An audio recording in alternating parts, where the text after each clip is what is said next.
Hi all, it's time for the Space Report, my weekly selection of interesting space news. Last week's episode was a bit long. I'll try to keep this one short. On this matter, enough time wasted. Let's go! We have 3 major anniversaries to celebrate this week, or rather in a few days. The first one happened 60 years ago on April the 12th, 1961. At 6 hours and 7 minutes UTC, the Vostok 1 spacecraft launched from Baikonur Cosmodrome. Aboard was Yuri Gagarin, the first human to travel into orbit. His 109 minutes long flight changed the world forever, projecting humanity into the space age. Exactly 20 years later, April the 12th, but 1981, was the first flight of the US Space Shuttle with Bob Crippen and John Young. The Space Shuttle had its flaws, but it was the first ever reusable spacecraft, and it allowed humanity to carry more people to orbit than ever before. Its huge cargo capacity allowed the delivery of most of the ISS or crewed outposts in low Earth orbit. Maybe next year we will be able to add another anniversary. The first flight on another planet by the Ingenuity helicopter is planned for Monday the 12th, 2021. 15 years after the shuttle, April the 8th, 2016, was the first landing of a SpaceX booster on a drone ship. While not as inspiring as the 2 others, this allowed SpaceX to cut the launch cost and allowed them to become the first launcher of the world by many metrics, and that in just 5 years. Most experts at the time believed this was impossible, but nowadays many Falcon 9 clones are about to be built. That's what I call a trailblazer.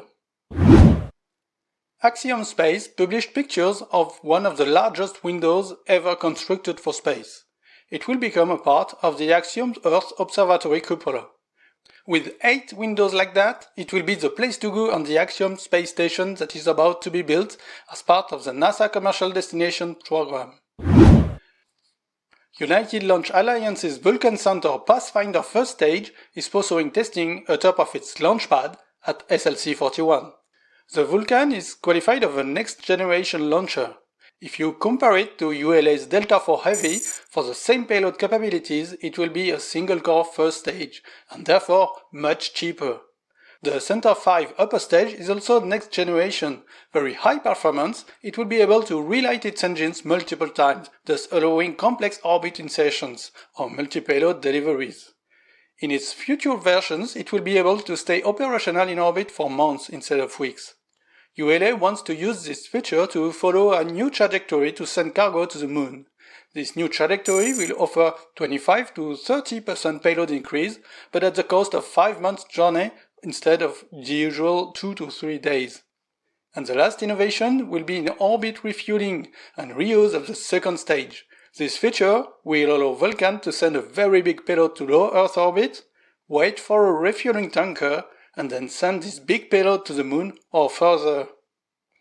Would you want me to make a dedicated video detailing this launcher? Tell me in the comments. Asked about human certifying the launcher, Tori Bruno, CEO of ULA, replied it would be up to the customers. He was referring to SNC Dream Chaser and Boeing Starliner. Starliner is currently flying on Atlas V that uses the Russian RD-180 motors.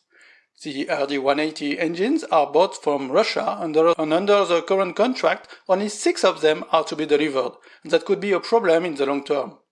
Luckily, the Starliner is launcher agnostic, which means it can be mounted on top of different launchers. This week, SpaceX treated us with a beautiful live video on board the first stage booster during its landing in the Atlantic Ocean. The signal is usually lost during this phase of the flight, but I believe SpaceX is starting to use its own Starlink satellites to carry the signal. Still on the Falcon 9 topic, the current Block 5 design is supposed to sustain 10 flights, and some boosters are closing in on that limit. SpaceX may have to build more boosters in the near future, and that wasn't the case in the last months. SpaceX also diminished the reflectivity of its Starlink satellites again. There has already been a significant improvement from the first generations, and the next goal will be to reach a 7th magnitude, which means they will no longer be visible with the naked eye, but will still interfere with scientific observations. The problem only occurs around dusk and dawn, though. In the middle of the night, the satellites are in the shadow of the Earth and therefore not visible. SN15 was rolled out to the launch pad Thursday and will now undergo some testing. If SpaceX continues to reduce the time between rollout and launch at the same rate, we could see it launch between the 20th and the 23rd of this month. SpaceX also required the authorization to build a 144-meter launch and catch tower for Super Heavy and possibly the Starship catches. Very little is known at this point, but this will for sure become an iconic part of the launch site. If you are from Europe and want to become an astronaut, here is your chance! Applications are open for ESA's first astronaut selection in over a decade, and all qualified candidates are encouraged to put themselves forward. Vacancy notices for astronaut and astronaut with a physical disability have been posted to jobs.esa.int. All applications must be submitted via this site before May the 20th, 2021 to be considered for selection. And important information for candidates is available in the newly released Astronaut Applicant Handbook. You can find the links in the description. Any citizen from ESA's member states can apply. On the ISS, the Crew and Dragon spacecraft was relocated to another docking port.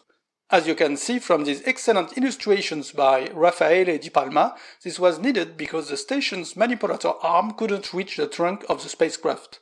Now that it's closer, the Canadarm will reach and grab the new solar panels.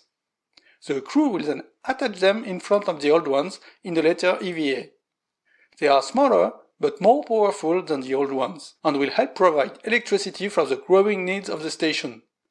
Another one is being finished by Boeing and will fly in the trunk of the next Dragon spacecraft. That's it for today. A lot of the things happened, but as I said, I am trying to keep it short. Of course, I did not miss the Ingenuity helicopter being deployed, but I will cover this in detail in the next episode. Here are videos recommended for you by YouTube. If you like this video, you should definitely check these out. This is Getting to Space, signing off.